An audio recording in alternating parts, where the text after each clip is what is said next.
Assalamualaikum, Prof. Yanto. Terima kasih sudah hadir sekali di channel Suyanto ID. Oke, Assalamualaikum Mas Abdan. Apa kabar? Baik, Prof.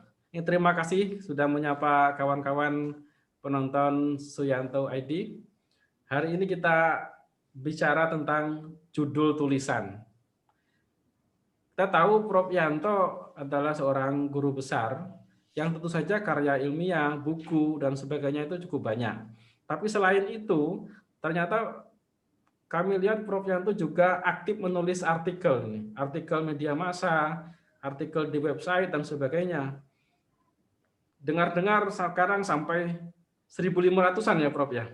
Ya, saya kira kalau di rajin menuliskan, mencatat itu lebih ya. Karena kan yang di koran-koran itu kan tidak semua saya catat. Saya kira lebih bisa dua ribuan lah sampai Wah, sekarang. luar biasa deh Prof. Menghitungnya aja susah itu Prof.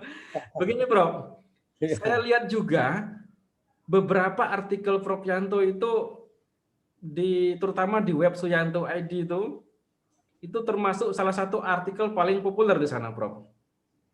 Ya, karena saya berusaha bahasa saya itu mudah dipahami. Dan saya sadar bahwa audiens kita itu kan semua orang. Jadi publik, tidak spesifik bidang tertentu. Sehingga narasi komunikasinya terhadap hal itu harus dipikir benar-benar acceptable. Kemudian bisa dipahami oleh yang membaca. Jadi saudara-saudara yang ingin membuat artikel ilmiah supaya kemungkinannya bisa dipublish oleh sebuah surat kabar misalkan saja, harus milih bahasa yang populer, yang itu adalah menunjukkan bahwa artikel Anda itu tidak dibaca oleh komunitas ilmuwan pengetahuan tertentu, tetapi oleh semua orang siapa saja. Ini kuncinya, Mas. Terima kasih, Prof. Terus bagaimana dengan ini, Prof? Saya itu sekarang itu lihat di media massa, lihat di bahkan media cetak juga ikut-ikutan sekarang. Itu fenomena membuat judul yang aneh-aneh itu, Prof. Sehingga kadang-kadang memancing emosi, memancing reaksi dan sebagainya. Itu bagaimana menurut Prof Yanto judul-judul seperti itu, Prof? Apakah itu juga teknik untuk membuat sebuah tulisan itu dibaca banyak orang, Prof? Ya, saya kira judul itu sangat penting. Walaupun ada pepatah yang mengatakan you cannot judge the book by the title. Kalau itu untuk buku ya. Jadi kita tidak bisa menilai buku itu dari judulnya saja. Tetapi untuk artikel-artikel ilmiah populer, judul itu sangat penting karena kita ingin menggait banyak pembaca. Judul itu ibaratnya pintu gerbang rumah. Kalau pintu gerbangnya tidak menarik, orang nggak akan mau masuk rumah itu. Oleh karena itu, judul pertama kali harus spesifik. Judul beda dengan topik. Topik itu adalah masalah yang generik, yang umum. Misalkan saja kemiskinan warga daerah. Itu adalah topik.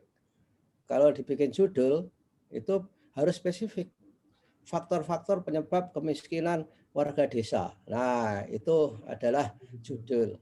Lalu judul itu yang baik itu harus bisa memberi imajinasi kepada pembacanya apa yang akan didapat dari artikel yang akan dibaca melalui membaca judulnya itu.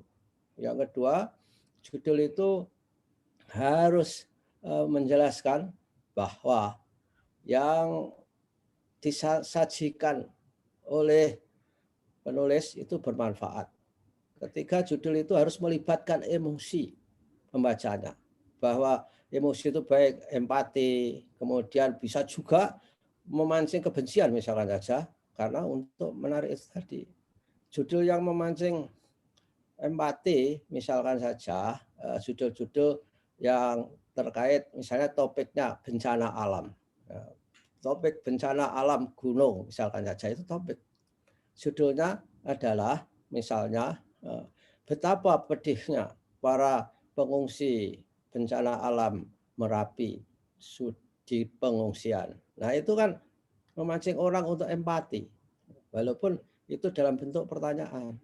Nah, juga bisa memanfaatkan kata-kata dengan menggunakan angka dan sebagainya. Misalkan saja 5 sifat manusia yang sangat dikutuk oleh Tuhan. Nah, itu kan judul yang menarik itu. Menarik ya Prof ya. Menarik. Jadi orang berharap ingin tahu. Kemudian tentang judul betapa susahnya hidup di pengungsian pada masa pandemi. Itu kan menarik empati. Nah, itu Mas ya. Jadi judul seperti itu yang perlu kita rumuskan itu. Baik Prof. Saya tertarik dengan kata-kata judul yang mengundang emosi sebagainya Prof. Kita Ya. lihat di media online sekarang itu. Kadang-kadang baru membaca judulnya aja, pembaca itu sudah bereaksi Prof. Kadang-kadang langsung komen sebelum membaca isinya itu Prof. Itu bagaimana kalau yang langsung emosinya kadang-kadang marah, terus langsung protes, kadang-kadang langsung menghakimi gara-gara judul yang seperti tadi. Itu menurut Puryanto gimana, Prof? Mungkin dari sisi penulisnya itu suatu kesengajaan bagi penulis blog misalkan saja. Dibuat judul yang bikin marah. Tujuannya adalah supaya trafficnya menjadi lebih tinggi. Klik, like, dislike-nya itu menjadi banyak. Lalu mengundang komen. Komen itu saya kira kan juga merupakan harga diri sebuah blog atau peringkat suatu web mungkin. Nah, oleh karenanya saya kira itu wajar-wajar saja. Tentu saja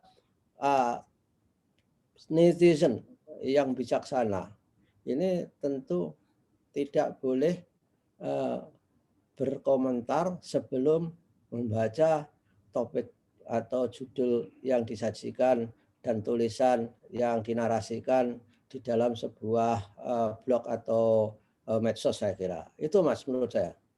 Baik, Prof. Terus apakah ada batasan, Prof? Misalnya ada rambu-rambu, apa batasan yang tidak boleh, misalnya soal SARA, soal apa, batasan-batasan, walaupun kita mengundang emosi kan pasti ada batasan, Prof. Menurut Puryanto batasannya apa aja, Prof? Ya, saya kira ya harus mendidik lah judul itu. Judul Anda kalau nggak mendidik, itu juga dikucilkan orang. Tentu saja judul itu mencerminkan kepribadian dari penulisnya. Batas-batas etika, kemudian SARA itu tidak boleh. Kecuali memang itu berita tentang terjadinya proses SARA.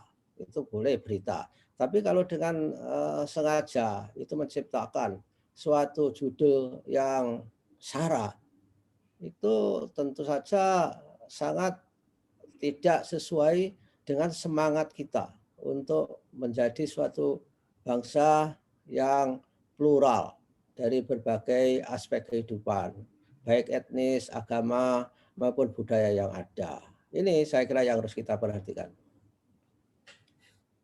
Baik, Prof. Berarti tetap ada batasannya, Prof ya. Judulnya tidak sampai terlalu mengundang SARA dan sebagainya ya, Prof. Terus Ya. bagaimana ada yang sering bertanya ini, Prof. Kadang judul dibuat, ketika ditulis ternyata isinya menyimpang dari judul. Kadang ada tulisan, ada penulis yang tidak bisa membuat judul, hingga tidak mulai-mulai tulisan. Nah, kapan judul ini dibuat, Prof? Ada dua cara. Kalau saya, karena sudah jam terbangnya tinggi, kalau saya menulis saya kasih judul. Dan saya bisa mengontrol diri saya untuk selalu mengendalikan paragraf saya, narasi saya, itu terkait pada judul yang sudah saya berikan. Tapi cara kedua, bagi penulis pemula, Anda semua bisa membuat konten atau tulisan secara lengkap setelah itu dibaca ulang. Dan saya sarankan kalau membaca tulisan, mereview tulisan itu jangan seketika. Kalau kita membaca, kalau penulis pemula membaca tulisannya sendiri, seketika setelah selesai, itu tidak ada perbaikan yang signifikan. harus tidur dulu lah semalam itu ya. Supaya otak kita itu berganti suasana. Nah, kalau dibaca besok itu dengan mudah kita menemukan kesalahan pada tulisan kita. Apakah dari sisi koherensinya, pada sisi paralel tidaknya kalimat, kata benda, kata kerja, statusnya jelas atau tidak, itu begitu. Sehingga kalau menulis, tulis dulu, selesai, istirahat, besoknya kita mereview. Setelah selesai, baru melakukan yang disebut dengan refleksi. Refleksi tulisan itu. Merefleksi itu ya merenung, melihat, kemudian membayangkan, mengimajinasikan, lalu dirumuskan ke dalam sebuah judul. Dan judul itu tidak boleh panjang-panjang. Judul yang baik itu maksimal itu saya kira 8 kata. 8 kata ya Prof ya. 8 kata. Saya memilih kata benda. Tapi kata kerja juga nggak masalah. Namun harus beda topik dengan judul. Yang seperti saya katakan tadi. Misalkan saja keracunan tempe bungkrek di masyarakat pedalaman. Itu kan topik ya Prof. Topik ya. Masih generik. Lalu saya ubah. Misalkan saja keracunan tempe bungkrek di masyarakat pedalaman. Refleksi kemiskinan daerah. Itu kan lebih agak menggugah emosional lah. Karena kemiskinannya itu. Nah, ini kiat-kiat seperti itu, Mas, yang harus kita berikan kepada penulis pemula. Dan itu tidak bisa hanya mendengarkan kita sekarang ini terus bisa. Harus berlatih, berulang-ulang. Berlatih sekali membuat judul mengatakan 4, lalu direview. Mana yang paling efektif? Ini saya kira. Itu yang menurut saya, Mas. Baik, Prof. Berarti bagi penulis pemula, judul itu bisa di awal, bisa saat menulis, bisa setelah selesai, Prof ya.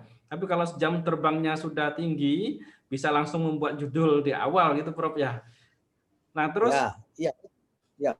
ya betul, Mas. Tapi yang penting entah judul di awal atau di belakangan, komitmen itu yang lebih berharga.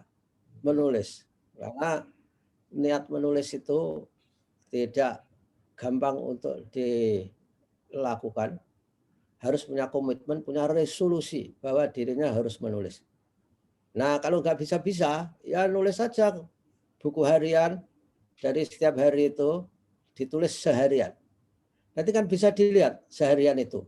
Nah, di situ kita belajar menulis paragraf sebetulnya. Koheren nggak paragrafnya.